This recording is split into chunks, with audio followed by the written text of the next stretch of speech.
আছে, কিন্তু জেনেও আমরা জানি না। ওই যে আজকে আমরা অভিভাবক, বাচ্চাদের মা বাবা, কিন্তু আমরা অনেক সময় অবহেলা করে স্কুলে আসি না যে আমার বাচ্চা কি করছে কি না। তো এইরকম যদি আমাদের মাসে 2 মাসে 3 মাসে একবার একটা সভা হয়, আমাদের অনেক জানার আছে। যেমন ওনার কথা থেকে আজকে আমরা বুঝতে পারলাম যে স্কুলে গার্জিয়ানরা এসে বাচ্চাদের খবরাখবর নেবে, ম্যাডামের কাছ থেকে হোক, শিক্ষক শিক্ষিকা যারা থাকেন তাদের কাছ থেকে। আজকে আমরা যেটা জেনেছি ওইটা আমাদের গ্রামে আরো যারা আছে তাদেরকেও বলবো যে তোমার ছাত্রর অসুবিধা হচ্ছে, পড়াশোনা ঠিকমতো করছে না, তোমরা স্কুলে কিভাবে বুঝো যে বাচ্চাটা কিভাবে আর পড়াবো কিভাবে না।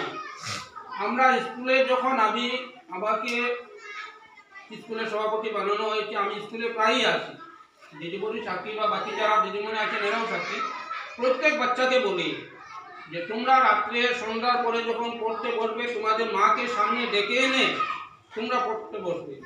যদি তোমাদের মার শিক্ষাগত যোগ্যতা না থাকে, কিন্তু তোমরা যখন পড়বে তখন তোমাদের মা ভুল ধরতে পারবে তোমাদেরকে, কেননা তারা এত বড় হয়েছে, তাদের একটা অভিজ্ঞতা আছে কোন কথা শুদ্ধ আর কোন কথা ভুল।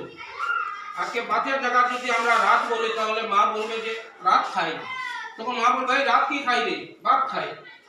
ওই রকম মা ভুল ধরতে পারবে। তাই মাকে যদি বাবার সময় না থাকে তাহলে মাকে সামনে রেখে তোমরা পড়তে বসবে, এরকম হলে বাচ্চাদের জ্ঞানটাও বাড়বে।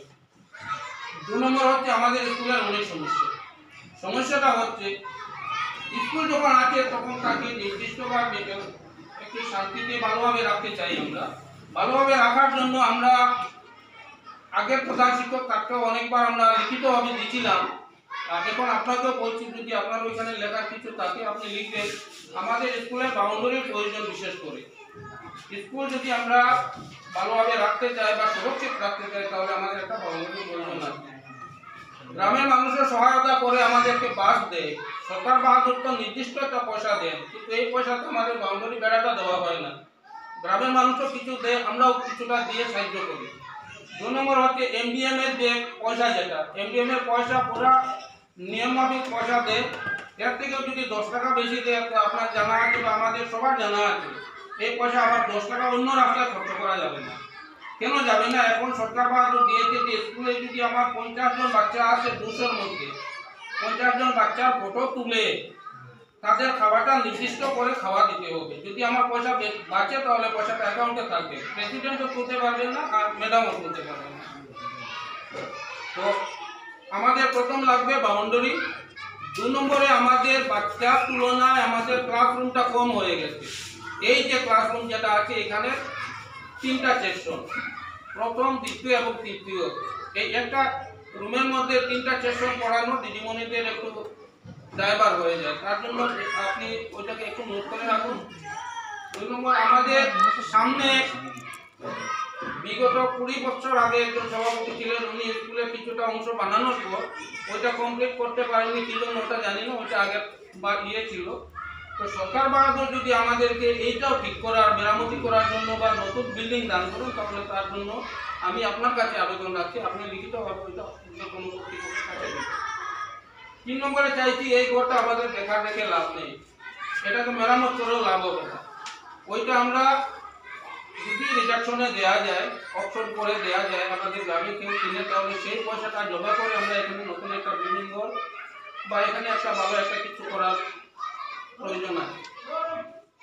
আমি বিগত সভাপতি সমাপ্ত হওয়ার পরও আমার এই যে জলের লাইন যেটা, যে এইটা এই স্কুলে ছিল না, অন্য স্কুলে ছিল, তখন আমার যেমন সবার সাথে একটা পরিচিতি থাকায় আমি জোর জবরদস্তি এই জলের পাইপটা আমি নিজে এনেছি, এনে এখানে ব্যবস্থা করে অন্য স্কুলকে কেটে।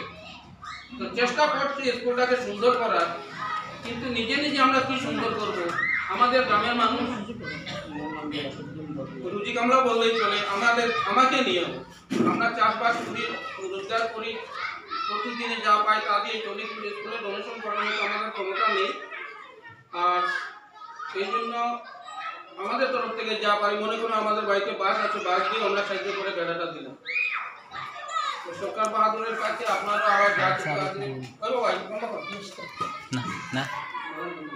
আপনি চেষ্টা করবেন।